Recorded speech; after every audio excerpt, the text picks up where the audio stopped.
Hi guys! Welcome my YouTube channel, ang Bisayang Kalog. It's me again, mga palangga.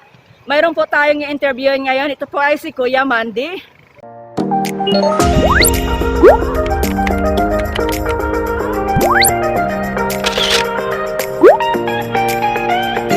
Punta po ako sa Terrace Market, kung saan po ay interviewin natin si Kuya Mandy. Hi, shout out! Hello! At Terrace Market po tayo pupunta, kung saan po ako'y namimili nung kasalukuyan pong may lockdown, at doon ko po ay nakilala si Kuya Mandy. Hi guys! It's me again! Ang Bisayang Kalog. Welcome to my YouTube channel! Guys, ipapakita ko lang sa yung... Okay, take one. Guys, dito ko pala nakilala si Kuya Mandy. Monday, hindi Tuesday, Wednesday, Monday. Okay yun lang, pumunta po ako. Kasalukuyan pong lockdown. At doon nanggaling po ako sa Belton Place. Medyo mahaba-haba po yung ila ng supermarket ng Shopwise. So dito po ako napadpad. Sa kasalukuyan po, may nakilala po ako dito, isang tricycle driver. Iyon po ay nag-agaw ng pansin sa akin dahil ako po ay namili dito. Ngayon po sa paglalakad ko, si Kuya Mandy ay nag-alok po sa akin. Ito na. Pasong Tirad Market. Ito po ay sakot pa ito ng Makati. Ito po ang looban ng market po nila. Papunta po doon. So yun. Ito po ay kasama ni Kuya. Nakailira po dito sa... Ito po sa... Pila ng tricycle. Hi Kuya! Mayroon po tayong i-interview ngayon. Ito po ay si Kuya Mandy. At sa kasalukuyan po siya ay tuwing nagagrahe po siya ng kanyang tricycle. Dito po siya guys, natutulog. Nandito po ako ngayon kung saan po nanuluyan si Kuya Mandy po. Dito sa Camagong Street, sako pa po ito ng Makati. Ayun po si Kuya Mandy. Hi Kuya Mandy, kamusta na po ang buhay? Kamusta na yung biyahe niyo po? Ay, mabuti po. Buti na, pasyal kayo. Oo nga po Kuya Mandy, naalala kita eh. Oo. Kasi nga pag umuulan, naisip ko, hindi ko alam kung ito po yung titirahan dito ni Kuya Mandy. Hindi po kanya ito, pero parang kanya na rin to kasi malawak eh. Ayan po. Yan po yung damit niya at may kasama rin po siya dito. Dito po siya nakahiga pag tuwing gabi po. Paano na lang pag umulan. Sabi nga po, napakaswerte natin. Dahil sa kabila ng lahat tayo ay matulugan, may nakakainan. At siya po ay wala. At senior citizen na po si Kuya Mandy. Kuya Mandy, pwede ba pakisuot na lang ng mask niyo po? Ayan po si Kuya Mandy. Inahangaan ko po siya sa kabila po ng lahat. Bilang kapatid, bilang ama.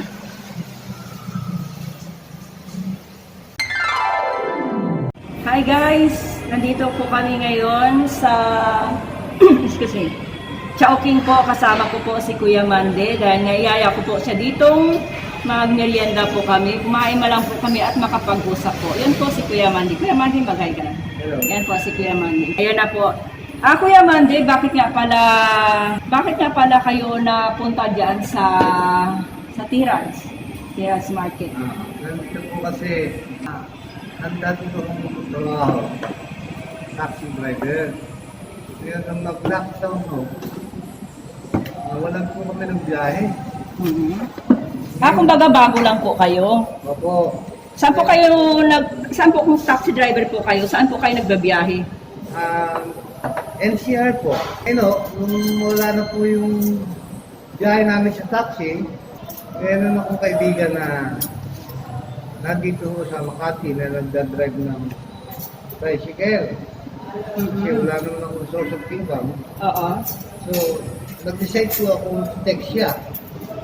At tanongin siya, baka pwede niya akong ma-recommenda kung meron kang mga tricycle na pwedeng ilabas. Kataon naman po na meron ko. Kaya ngayon nagdadrive po ako ng tricycle dito sa Makati. Ba't po dyan kayo nakatulog? Yung tuluyan nyo po ngayon pala? Oo, kasi wala po kaming inuupahang bahay. So, dalawa po kami ng kaibigan ko na natutulog po dun sa side street ng Wimpy Well. Ting gabi lang naman po. Kaya pag-arahin namin sa gabi, tutulog po kami doon. Ngayon sa umaga naman, wala na akong kami doon. Mga unang oras pala kayo gumigising pag natutulog pala kayo doon. Mga alas 5 ng madaling araw. Dahil 5 ng madaling araw. Eh, hindi naman po ba magulo doon? Eh, siyempre, maingay nga naman. Nasasakyan din ano? Hindi naman ho. Ang magandaan po, may mga barangay na Ayun ang maganda moving, ho. kasi may dahil nga sa lockdown pa tayo ngayon. Saka pandemic pa ho. So, mahigpit po pinatutupad ng Makati government ang sinatawag na ronda. No? Nag-iikot po yung mga barangay tanod para matingnan ng mga komunidad kung maayos po na matutulog ang mga mamamayan ng Makati ho. Kaya kasalukuyan po, yun po ang aking ginagawa ngayon na lumalabas po ng tricycle. May iba pala Kuya Mandy, nasaan pala ang pamilya mo? Basta Mga anak mo? nasa ano po, sa kasalukuyan po, nasa San Juan po sila.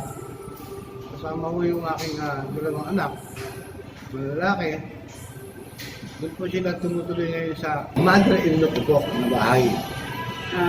Alam ba nila ang kalagayan mo dito na wala kang tinutuluyan, natutulog ka lang doon sa bangketa? Hindi pa nga ako eh.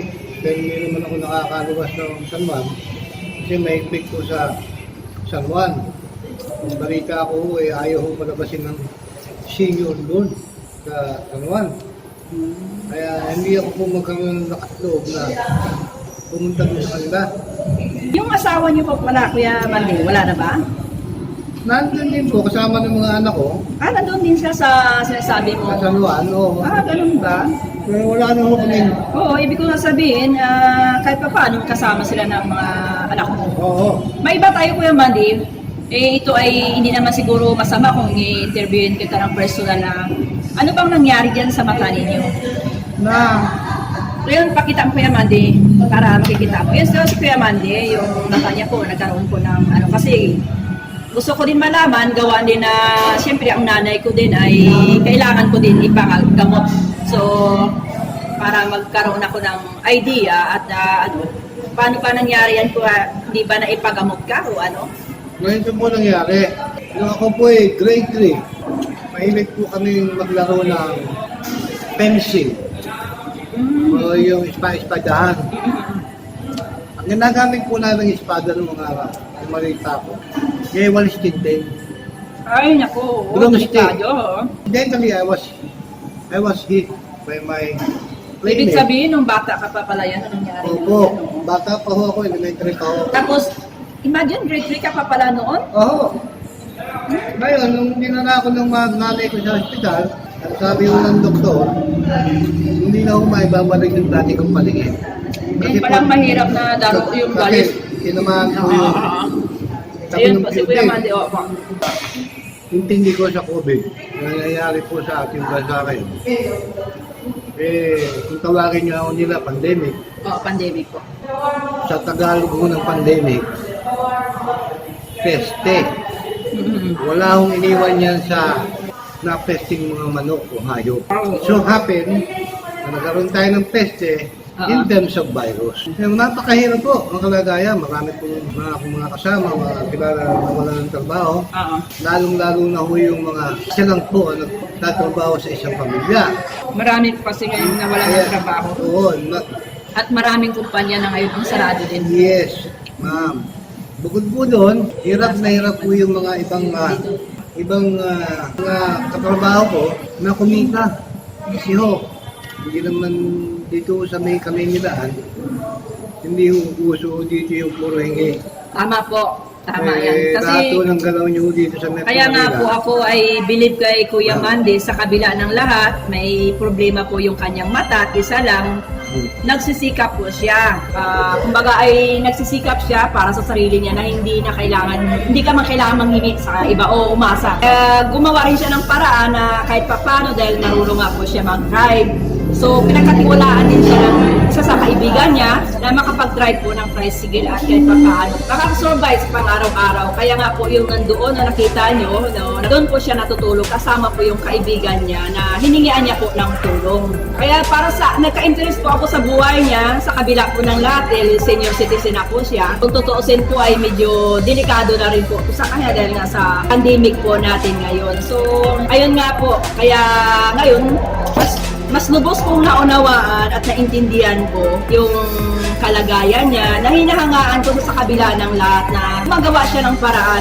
Yung iba, nangihingi kasi iba, siyempre hindi natin po masisisi kung ano pong dahilan nila. Basta sa kanya, nagsikap siya, nagda-drive siya, doon nga lang sila natutulog. At maiba pala Kuya Mandy, saan kayo naliligo doon o nagbibihis pagkatapos niyo? Meron po kami katabing gasoline station, twin fuel, na kung saan libre naman pong maligo at gumamit ng panikuran kung kinakailangan po. Kaya pagdating naman ho sa personal hygiene namin, kahit pa paano ho medyo hindi ho kami nagiging ikangain. Tingin ko po na hindi ho kami ikangain. Napaka-duwis tingnan. Basa ho, ang tricycle driver ho open na open sa kalsada. Lahat ng usok. Nasasagap niyo po. Nasasagap niyo. Naikwento nga po sa akin ni Kuya Mandy na doon nga po sila nakatira at natulog doon sa bangkita. Dahil sa tagal na siguro ang tagal na ba ng cellphone mo Kuya Mandy na nawala? Dahil ang kailangan lang may pang-text lang po siya. Yun nga nabanggit niya sa akin kung mayroon nga daw kaming lumang cellphone na maibibigay ko sa kanya dahil nga syempre hindi rin sapat ang kinikita. Patingin ako yung Mandy ng cellphone mo ngayon dyan kung mayroon ka. Kasi may luma po siyang cellphone guys eh. So nabanggit ko rin sa anak ko, sabi ko hayaan mo pag hayaan mo lang. Ayoko kasi magsalita. Ito yung cellphone guys ni Kuya Mandy. Ayan.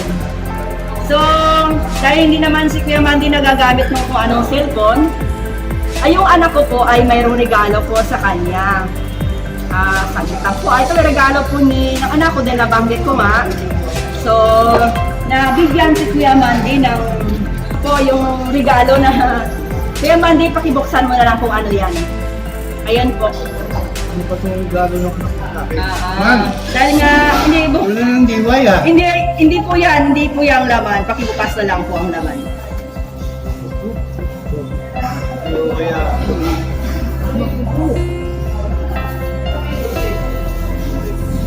Yan po kasi nabanggit ko nga po na kailangan ni Kuya Mandy ng contact para po dun sa mga pasayro niya na at least mayroon po siyang cellphone. Yun na po. ayan, nakukushare ko na.